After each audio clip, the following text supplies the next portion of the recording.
Matrix and Roadshow fans, we are back with another video. We're going to be talking about the Marvels. The Marvels is now out, and boy, it completely bombed all over the planet. It is official. The worst opening for an MCU movie in 15 years. The entire history of the MCU, the Marvels completely bombed. This thing flamed out completely.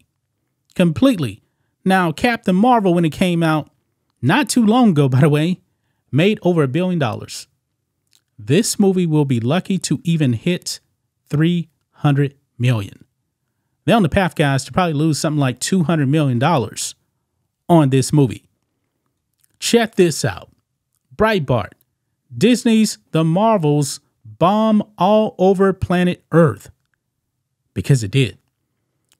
It says here, the Disney grooming syndicate latest bomb, The Marvels, has officially flopped all over planet Earth. Worldwide, which includes its record low domestic take here in North America, The Marvels opened globally to a disastrous $110 to $115 million. My God. That is the lowest global open in the 15-year history of the Marvel Cinematic Universe, and that would be considered a disaster for a movie with a reported production and promotion cost of $200 million, much less the $300 million this sucker likely costs. Yeah. So if this thing costs $200 million to make, probably more than that, probably closer to like $350 with marketing, something like that. This movie may need to make $600 million just to break even. That ain't gonna happen.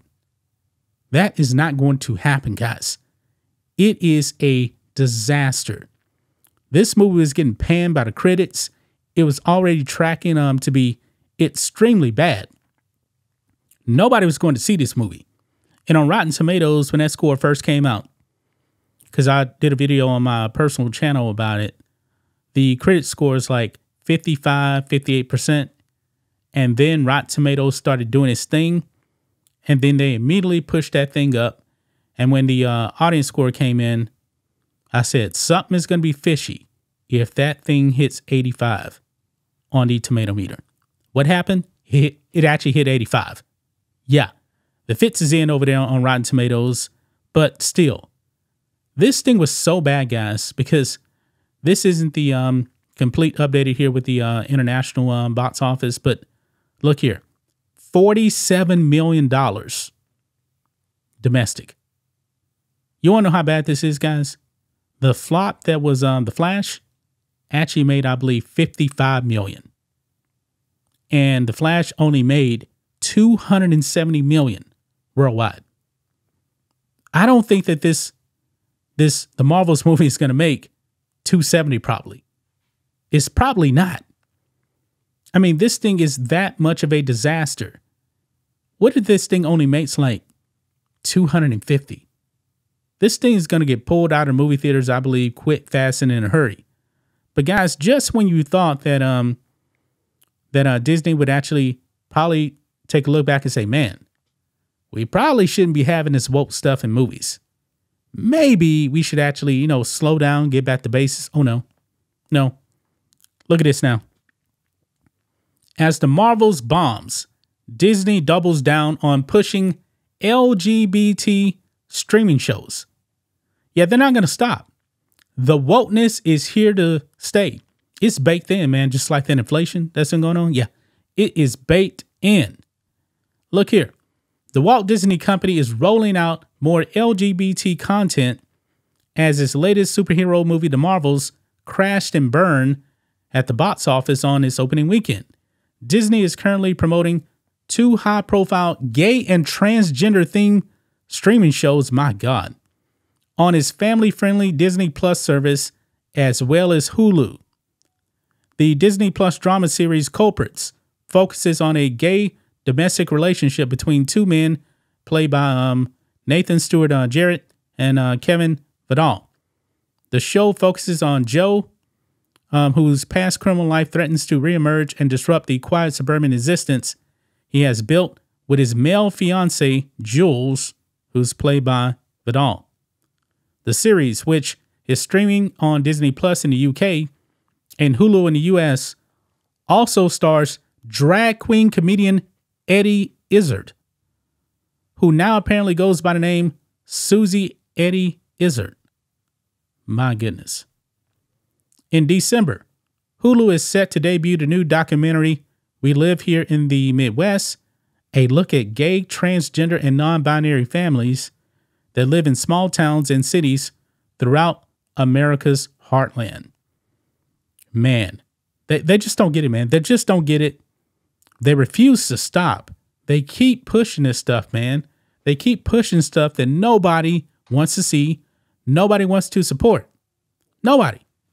But it goes on, it says, among the families profiled in the documentary are those with transgender parents. Quote, what my dad was feeling and why she felt like she did was more than just her. There are more people out there who are like this, said one child whose father transitioned to become a woman. I was confused reading this here.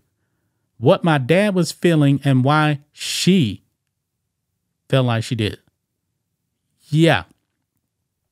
This is the stuff that they're putting out there. In another scene, a non-binary student discussed how she is treated in class. Quote, the students believe that non-binary do not exist, she said. I'm here right now, so we do exist. We Live Here in the Midwest is set to debut on December 6th. Yeah. As long as they keep pushing this stuff, man, Disney will continue to crash and burn. This is a dramatic fall, man. Walt Disney, man, would be disappointed by what has happened to his company. You know, in 2023, I mean, really for a while. It's not just 2023. The stuff Disney has been pushing out there, it's been going on for a while. The Walt Disney Company is not family friendly anymore. I mean, it's pretty bad, guys, when parents actually have to monitor what their kids actually watch on Disney Plus. These Disney shows made for kids, they're pushing on radical LGBT agendas and stuff like that. And when it comes to the movie theaters, man, nobody's watching the movies. I mean, the MCU is completely dead. It is completely dead. Those box office numbers, man. I mean, to be honest, the Marvels probably should have went directly to streaming. That's what they should have did. They're not going to make their money because at least if they actually put it on streaming, they can probably remove it like they did Willow, get a tax write-off, because they're going to lose a ton of money. This is embarrassing for the MCU. That's just my thoughts on this. What do you guys think of this? Matrix and Roadshow fans, let us know what you think about all this in the comments. Make sure you subscribe to the channel. And we'll catch you next time.